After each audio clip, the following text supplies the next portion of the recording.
एकादशी व्रत को हरितोष व्रत कहते हैं। भगवान की प्रसन्नता के लिए, हरिजू की प्रसन्नता के लिए एकादशी व्रत रहा जाता है। प्रायः समस्त वैष्णव जन रहते हैं। जो रसिक जन प्रियाजू के चरणों के अनन्य हैं, उनका एक ही व्रत है, श्यामा श्याम की 8 पहर उपासना करते हुए अपने मन वृत्ति को श्यामा श्याम में समर्पित करना। यहाँ ज्ञान ध्यान व्रत कर्म जीते सब काहो में नहीं मोहि प्रतीति, रसिक अनन्य निशान बजायो एक श्याम श्यामा पद प्रीति। पर जो एकादशी व्रत रहते हैं परम धन्य है, वो हरितोष व्रत है। अब एकादशी व्रत का नियम क्या है और कैसे एकादशी व्रत का फल मिलता है, कई बार चर्चा हुई।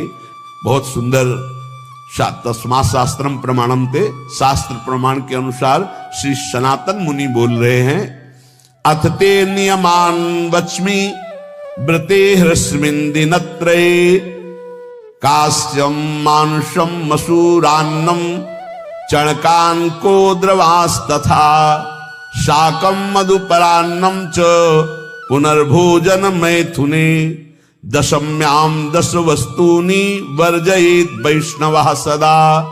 जिसे एकादशी रहनी हो और एकादशी का फल प्राप्त करना हो, उसको ये नियम पालन करना चाहिए। अथ ते नियमान वच्मि व्रते ह्रस्मिन् दिनत्रये, उसको 3 दिन, एक तो दशमी और एक द्वादशी और फिर बीच में एकादशी, उसको 3 दिन संयम में रहना होता है, तब बीच की एकादशी का उसे फल प्राप्त होता है। जिसे एकादशी व्रत रहना हो, उसका नियम है कि दशमी के दिन कांसे के पात्र का त्याग करें। वैष्णव सिद्धांत है कि कभी जिसमें मांस बना उस रसोई का भोजन न ग्रहण करे। मसूर की दाल, चना की दाल, कोदों और कोई भी शाक, शहद, दूसरों का अन्न, दोबारा भोजन और मैथुन, ये दशमी के दिन त्याग दे। एक बार दशमी के दिन भोजन करे 24 घंटे में, क्योंकि एकादशी रहना है।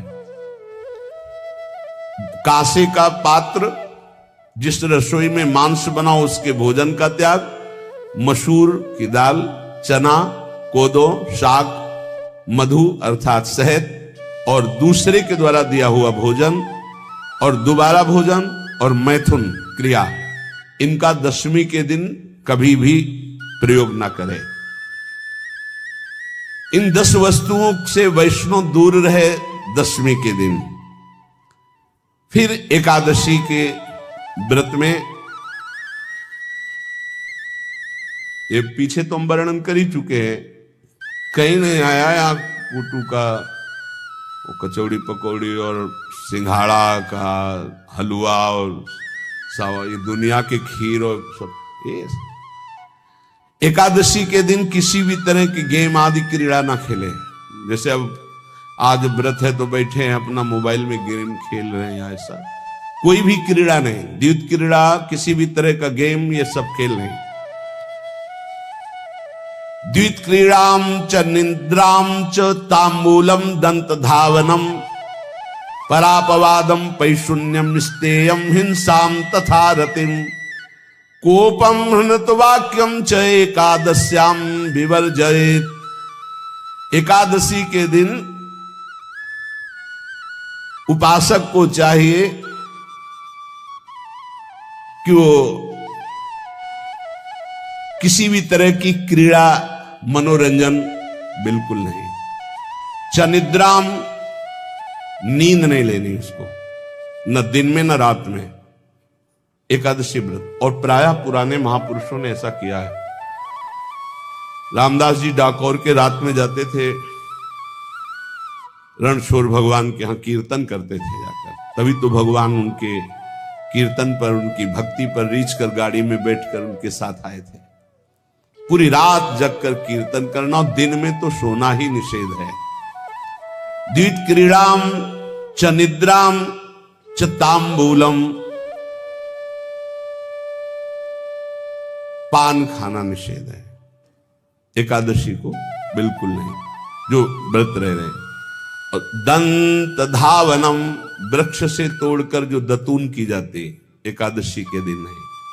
परापवादम, दूसरे की निंदा करना, चर्चा करना नहीं, अर्थात अधिकतर मौन व्रत धारण करे एकादशी के दिन। पैशून्यम, चुगली करना। स्तेयम, कोई चोरी करना। हिंसाम, वाणी से, शरीर से, मन से किसी को दुख पहुंचाना। रतिम, अर्थात भोग करना, मैथुन करना। कोपम, किसी के ऊपर गुस्सा करना। अनत वाक्यम, झूठ बोलना। एकादश्याम विवर्जयेत, एकादशी के दिन ये नहीं करना चाहिए। एकादशी को एक बार कुछ फलाहार शुद्ध, अगर आपके पास कोई व्यवस्था नहीं तो थोड़ा दूध है, जल है, ऐसे आप लेकर, या थोड़ा सा फल ले लिया, थोड़ा सा फल लेकर के प्राण पोषण, एक दिन में मर नहीं जाओगे। कितने तो निर्जला एकादशी रहते हैं, हर एकादशी निर्जला। पूज्य श्री मथुरा दास जी निर्जला ही रहते थे हर एकादशी। चलो भैया, आपकी सामर्थ्य नहीं तो जल 2-4 बार ले लो, एक बार थोड़ा सा दूध और फल ले लो, चल जाएगा काम, प्राणों का पोषण हो जाएगा।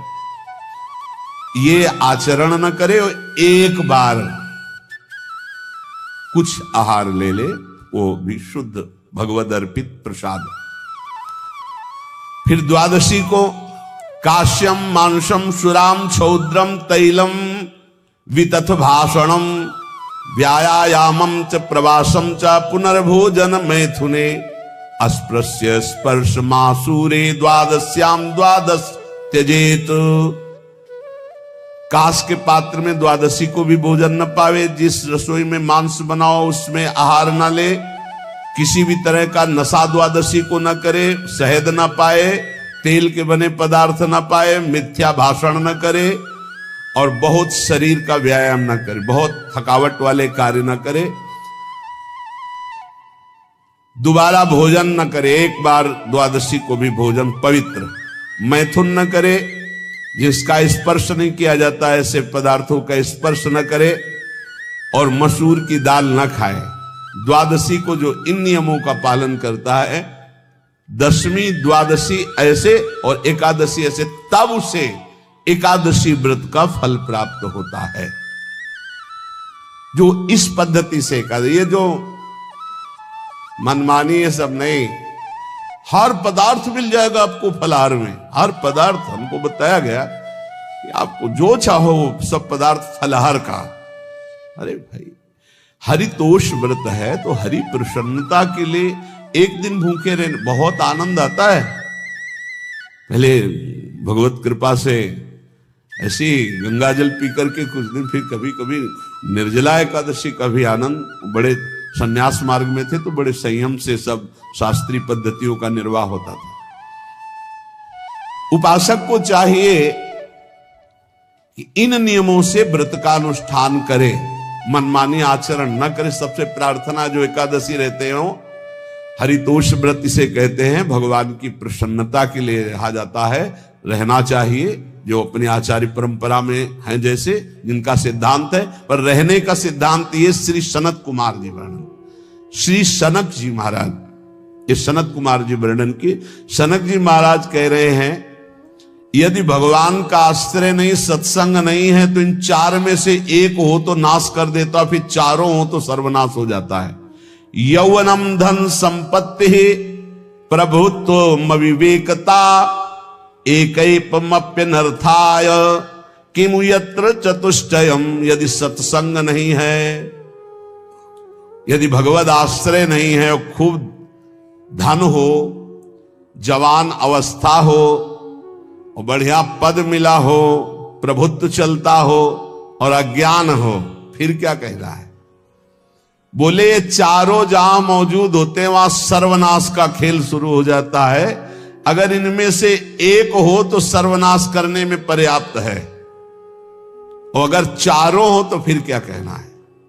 यौवनम, जवान हो, धन संपत्ति, खूब रुपया पैसा हो, प्रभुत्व, कोई पद हो, कोई अधिकार हो बड़ा, फिर अविवेकता और अज्ञानी हो तो बोले एक नाश कर देगा, फिर चारों तो नाश ही कर देंगे। अगर सत्संगी है तो ये चारों महान कार्य कर देंगे। क्या यौवनम, जवान है, खूब दूसरों की सेवा, मेहनत पूर्वक धन संपत्ति कमाकर माता पिता की सेवा, परिवार की सेवा।